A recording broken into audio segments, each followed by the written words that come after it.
तो हमारा next question है, देखो आज हम दो वीडियो सेंड करेंगे। फर्स्ट वीडियो तो आपके पास उसकी जो विशेषता थी वो हो गई है। सेकंड वीडियो में हम जो सिंधु घाटी की जो सामाजिक और आर्थिक जीवन है उसके बारे में हम बताएंगे। ठीक है, जो सामाजिक जीवन है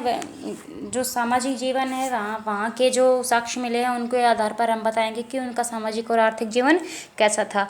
जो सामाजिक हड़प्पा और मोहनजोदड़ो की जो नगर योजना है उसको देख के हम लोग बता सकते हैं कि वहाँ का जो समाज था वह दो भागों में बटा हुआ था, मतलब दो उच्च वर्ग और निम्न, दो वर्गों में बटा हुआ था, एक उच्च वर्ग और एक निम्न वर्ग।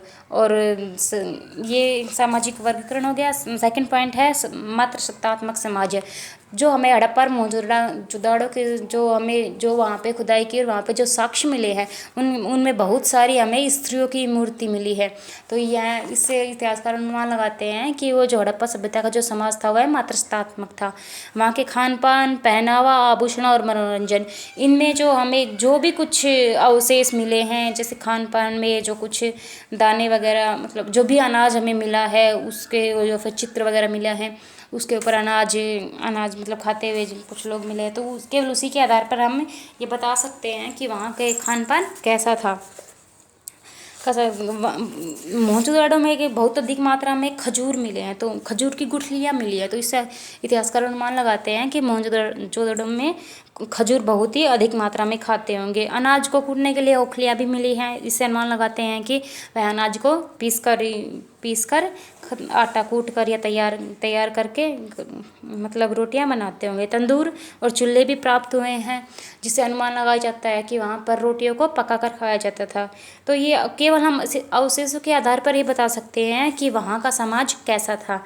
आभूषण, वहाँ पे जो हमें मूर्तियाँ मिली हैं उसके आधार पे हम उसे पहनावे और आभूषण को बता सकते हैं कि वहाँ का लोग क्या पहनते थे, किस प्रकार के आभूषण मिले हैं। हमें कुछ श्रृंगारदानियाँ भी मिली हैं जिसमें कुछ श्रृंगार के सामान मिले हैं, तो उनको देख के हम बताएंगे कि क्या क्या श्रृंगार मिले हैं। तो उसमें हमें खुदाई के दौरान हमें पहनावे में कुछ वो सुइयाँ मिली हैं, जिससे हम मतलब यह अनुमान लगा सकते हैं कि वहाँ के लोग कपड़ों को सिल कर पहनते होंगे। ठीक है, मनोरंजन में हमें जो भी वहाँ पे अवशेष मिले हैं, जैसे बच्चों के खिलौने हो गए या फिर हमें एक नर्तकी की मूर्ति मिली है, कांसे की नर्तकी की मूर्ति जो मोहनजोदड़ो से मिली है, जो काफ़ी फेमस है। तो उनको देख के हम लगा सकते हैं कि वहाँ के जो लोग थे वह स्त्रियाँ मतलब नाचती थी, और उन जो मतलब एक मनोरंजन का साधन होते थे कि वहाँ पे स्त्रियों के डांस के द्वारा मनोरंजन किया जाता था। अगला है जो हमारा आर्थिक जीवन है, उसमें कृषि, पशुपालन, व्यापार और उद्योग। जो वहाँ पे जो कृषि थी, मतलब जो भूमि थी वह बहुत ही उपजाऊ थी। वहाँ के लोग जो हमें खुदाई में जो साक्ष्य मिले हैं, जैसे गेहूँ, जौ, खजूर आदि जो अवशेष मिले हैं उनके आधार पर बता सकते हैं कि वहाँ के लोग बहुत अधिक मात्रा में यह जो अनाज थे वे उगाते थे। चावल के अवशेष हमें मिले हैं, जौ, पटसन, जवार, तिल, सरसों, राई आदि और दालों के भी मिले हैं। फल, सब्जियां आदि के जो अवशेष मिले हैं।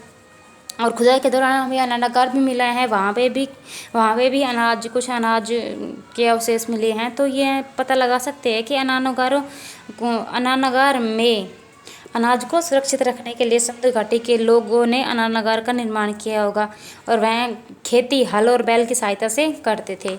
अगला पॉइंट है पशुपालन। जो हड़प्पा सभ्यता के जो लोग थे उसका दूसरा व्यवसाय जो मुख्य था वह पशुपालन था। और मतलब वे लोग गाय, भैंस, भेड़, बकरी, हाथी, कुत्ता, सूअर आदि रखते थे।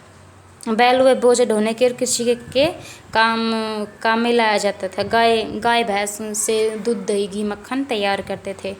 और अगला पॉइंट है व्यापार। सिंधु घाटी में आंतरिक और विदेशी दोनों प्रकार से व्यापार किया जाता था। जैसे हमें सड़कें मिली हैं वह बहुत चौड़ी है, तो इससे सड़कों को देख के अनुमान लगा सकते हैं कि जो वहाँ का जो व्यापार था वह बहुत ही अच्छे प्रकार से, जो चौड़ी सड़कें थी उनके ऊपर बैलगाड़ी और गधों की सहायता से माल को एक स्थान से दूसरे स्थान तक लाया और ले जाया जाता था। और विदेशों में मतलब बताया गया कि आंतरिक और बाह्य मतलब विदेश दोनों प्रकार का व्यापार किया जाता था। विदेशों में नदियों के द्वारा व्यापार किया जाता था। अगला पॉइंट है उद्योग। तो सिंधु घाटी में जो विभिन्न प्रकार के उद्योग स्थापित थे, क्योंकि हमें ये देख के पता लगा सकते हैं, जो साक्ष्य मिले हैं उनको देख के ये पता लगा सकते हैं कि वहाँ पे उद्योग भी होते थे। जैसे बहुत मकान बनाने के लिए पक्की ईंटों का प्रयोग किया जाता था। तो ये एक या दो व्यक्ति काम नहीं कर सकते, बहुत सारे मतलब ईंट इतनी अच्छी प्रकार की ईंट एक उद्योग में ही बनाई जा सकती है। तो वहाँ पे पता लगा मतलब यह कह सकते हैं कि वहाँ पे उद्योग भी जरूर ही स्थापित किए गए होंगे।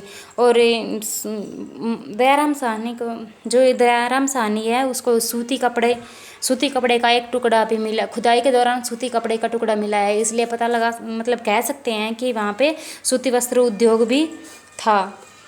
कुछ सुइयाँ भी मिली हैं, मतलब अवशेष में हमें सुइयाँ मिली है, तो इससे पर हम पता लगा सकते हैं कि कह सकते हैं कि कपड़ों को सील कर जो सिलाई का काम होता था वह भारी मात्रा में किया जाता था।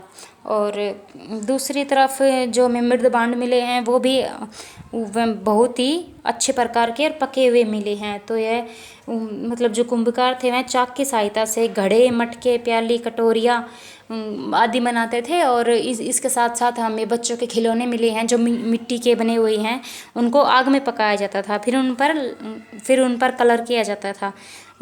तो हम कह सकते हैं कि वहाँ का जो उद्योग था वह बहुत ही अच्छा था। अब नेक्स्ट क्वेश्चन है हड़प्पा सभ्यता के जो धार्मिक जीवन था वह कैसा था।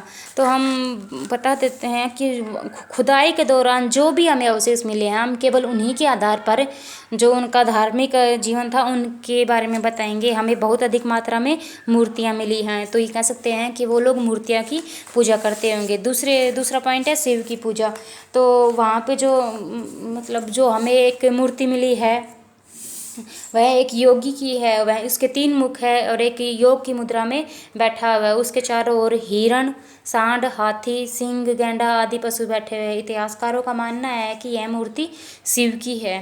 तो कह सकते हैं कि वो लोग शिव की पूजा करते थे। मातृ देवी की एक मूर्ति मिली है, तो हम कह सकते हैं कि वह मातृ देवी के उपासक थे।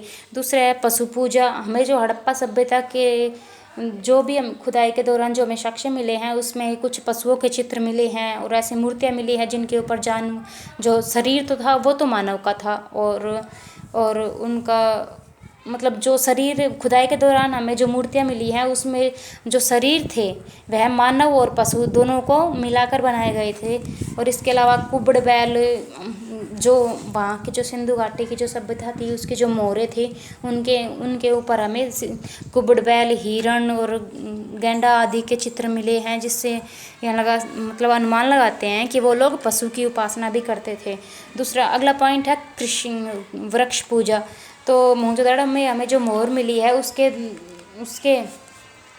ऊपर पीपल की पत्तियां दिखाई गई है, और इस दूसरी मूर्ति में पीपल की पत्तियों के बीच में एक देवता की मूर्ति है और कुछ स्त्रियां उसकी पूजा कर रही है। तो इसलिए हम यह कह सकते हैं कि वहाँ के लोग वृक्षों की भी पूजा करते होंगे। अगला पॉइंट है जो हड़प्पा सभ्यता के जो लोग थे वह उसके अंतिम संस्कार थे या धार्मिक संस्कार कैसे करते थे। वो 3 प्रकार से करते थे: पूर्ण समाधिकरण और आंशिक समाधिकरण और दाह संस्कार। पूर्ण समाधिकरण वो मतलब जैसे उनको दफना दिया जाता था और दफनाने के साथ साथ उनके जो कब्र थी उनके अंदर कुछ सामान भी रखते थे वो लोग, जिससे जो एक वहाँ के लोगों के जीवन के बारे में जानने का एक महत्वपूर्ण साक्ष्य माना जाता था। आंशिक समाधिकरण में पहले जो लाश होती थी उसको खुला छोड़ दिया जाता था। पशु पक्षियों खाने के बाद जो हड्डियाँ में मिलती थी उनको दबा दिया जाता था, तो वो हो गया आंशिक समाधिकरण। दाह संस्कार कुछ मतलब कहीं कहीं पर कुछ नगरों में वहाँ के जो लोग थे उनका दाह संस्कार किया जाता था। अगला पॉइंट्स है जो हड़प्पा सभ्यता के जो पतन थे उसके क्या क्या कारण थे। तो इसके पॉइंट्स मैंने आपको सेंड भी कर दी, मतलब पॉइंट्स वर्कशीट में भी बता दिए थे। तो इसके पॉइंट्स है बाढ़, विदेशी आक्रमण, महामारी, भूकंप और जलवायु में परिवर्तन।